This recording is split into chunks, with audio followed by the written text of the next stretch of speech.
할렐루야. 오늘도 말씀 앞에선 저와 여러분들에게 하나님께서 큰 은혜와 평강을 주실 줄로 믿습니다.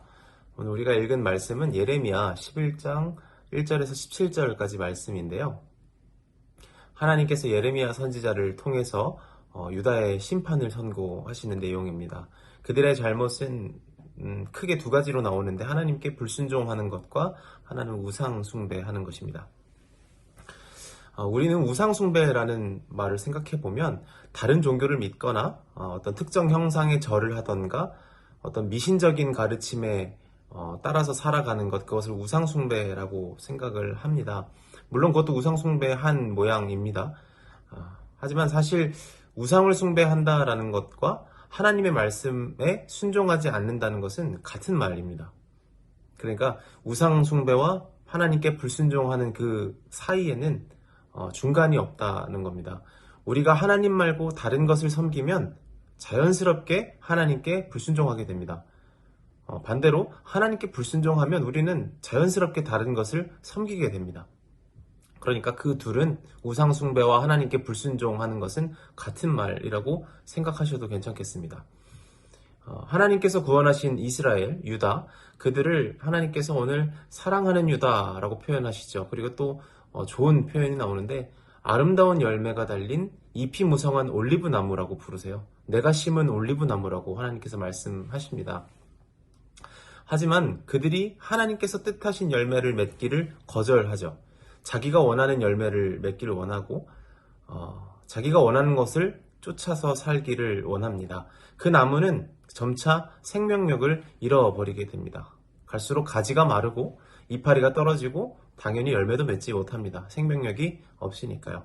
그런 상황에서 농부가 나무를 찍어서 그 가지를 불에 던지는 것은 전혀 부도덕한 일이 아닙니다. 우리가 농부였어도 그렇게 했을 테니까 말입니다. 열매가 없고 생기가 사라진 나무를 찍어서 땔감으로 사용하는 것은 자연스럽고 당연한 일이 될 것입니다. 하나님께서는요, 예레미야 선지자에게 이 백성을 두고 나한테 기도하지 말라라고 말씀을 하십니다. 제가 한번 읽어보겠습니다. 14절입니다. 새번역 성경인데요. 예레미야야, 너는 이런 백성을 보살펴달라고 나에게 기도하지 말아라. 너는 그들을 도와달라고 나에게 호소하거나 간구하지 말아라. 그들이 재앙을 당할 때 내가 나에게 부르짖어도 내가 들어주지 않겠다라고 무섭게 말씀하십니다. 만약 제가 이스라엘 백성이라면 예레미야에게 제발 나를 향한 기도를 멈추지 말아달라고 간구할 겁니다. 제가 만약 예레미야였다면 하나님의 음성을 듣고 저 못된 백성, 말 안 듣고 목이 곧은 교만한 백성을 위해 더 이상 기도할 필요 없겠다. 속이 다 후련하다 라고 생각할 것 같지 않습니다. 지금 하나님께서 예레미야에게 이 백성을 두고 내게 기도하지 말라라고 말씀하시는 것은 그 문자 그대로 기도하지 말라라는 의미가 아닙니다. 지금 이스라엘에게 기도만큼 중요한 거, 지금 이스라엘에게 어쩌면 지금 이 순간에는 기도보다 더 중요한 것이 있다라는 것을 말씀하시는 것이죠. 그것이 뭘까요? 그 하나님의 백성이 회개하고 반성하는 겁니다.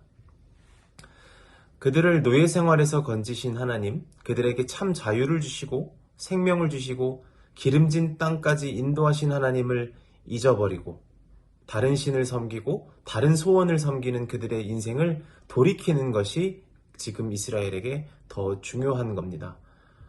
감사와 기쁨으로 하나님을 찬양할 수 있는 놀라운 삶의 기회가 주어졌죠.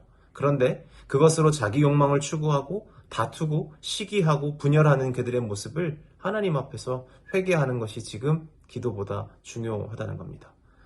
다시 그들을 부르셨던 하나님 앞에 돌아와서 그분의 음성에 귀를 기울이는 것이 예언자의 중보 기도보다 더 중요한 겁니다.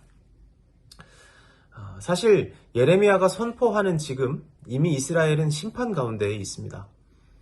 아직 어떤 특정 사고나 재난이 발생하지는 않았지만 나무가 생기를 잃어가면, 그래서 가지가 말라가면, 열매가 사라지면 이미 심판 가운데 있는 겁니다. 이미 죽어가고 있으니까요. 하나님께서는 17절 말씀에 만군의 여호와인 내가 너를 심었지만 또한 너에게 재앙을 내릴 것을 선언한다 라고 말씀하세요. 심긴 나무가 생기를 잃어가면 죽어가면 그냥 내버려 두면 될 일입니다. 그런데 하나님께서는 그 생기를 잃어가는 나무에 재앙을 선언하시죠. 그리고 얼마 지나지 않아 이스라엘은 멸망하고 예루살렘 성전은 무너집니다. 그냥 내버려둬도 생기를 잃어서 결국 죽게 될 백성에게 하나님께서 재앙과 심판을 선언하신 이유가 뭐겠습니까? 회개하라는 겁니다. 그들은 하나님께서 주신 나라를 잃고 기름진 땅을 잃어버리고 예배할 수 있는 성전을 잃게 됩니다. 그래서 다 잃어버린 것 같고 다 끝난 것 같다고 여겼을 겁니다. 하지만 하나님의 입장에서는 전혀 그렇지 않죠.